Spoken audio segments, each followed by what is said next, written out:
الحمد لله رب العالمين والعاقبة للمتقين والصلاة والسلام على سيدنا ومولانا محمد وعلى آله وأصحابه أجمعين. أما بعد، فأعوذ بالله من الشيطان الرجيم. بسم الله الرحمن الرحيم.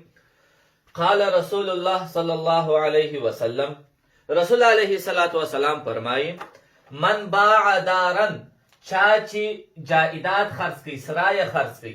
د سرای څخه علما وای مراد دی هغه جائداد چې نقلی نه وي، نقل کیږي نه، مځکه، باغ، دکان، سرای چې دا نقل کیږي نه، داسې جائداد که یو چا خرڅ کی.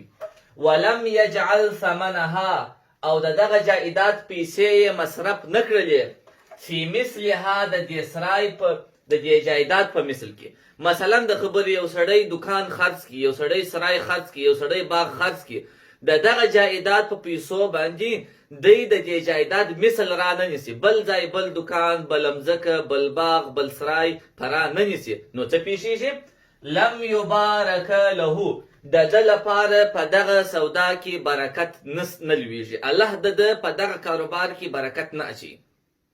دغه حدیث امام ابن ماجه رحمه الله روایت کړی دی. په تشریح کې د دې حدیث علماو ډیر اقوال بیان کړي دي. اول قول د دې حدیث شریف په اړه باندې امام طحاوی رحمه الله په خپل کتاب مشکل الاثار کې د ابن عیینه رحمه الله قول را نقل کړی دی. ابن عیینه وای دغه حدیث په اړه باندې زما دغه آیت شریف د سورة فصلت 10 نمبر آیت دی، د 44 سپارې څخه وای دغه آیت زما ذهن ته راځي. الله جل وعلا شانه فرمایي: بسم الله الرحمن الرحیم وجعل فيها رواسي من فوقها. الله تعالی جل وعلا شانه د مځکې د پیدایش وروسته د مځکې سربیره پر هغه باندې غرونه میخ کړل. وبارک فيها، دغه نکته ده، او الله تعالی په دې مځکې کې برکت واچوي.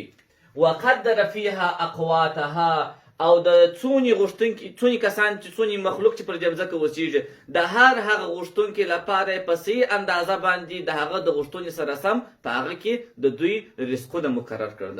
نو ابن عیینه وای دغه آیت شریف کې د مځکې د برکت یادونه راغلې ده. که چا دغه مځکه بېله ضرورت د خپل لاس څخه ویستل خرڅ یې کړله، نو هغه برکت په اصل کې د لاس څخه ورکړي. نو که چا ضرورت نه درلودی، بېله ضرورت د جایداد خرڅول، خصوصا بیا داسې وخت کې چې دی وایي زه دا جایداد به خرڅ کړم، کاروبار به وکړم، د دې نتیجه مثبته هیڅکله نه راوځي.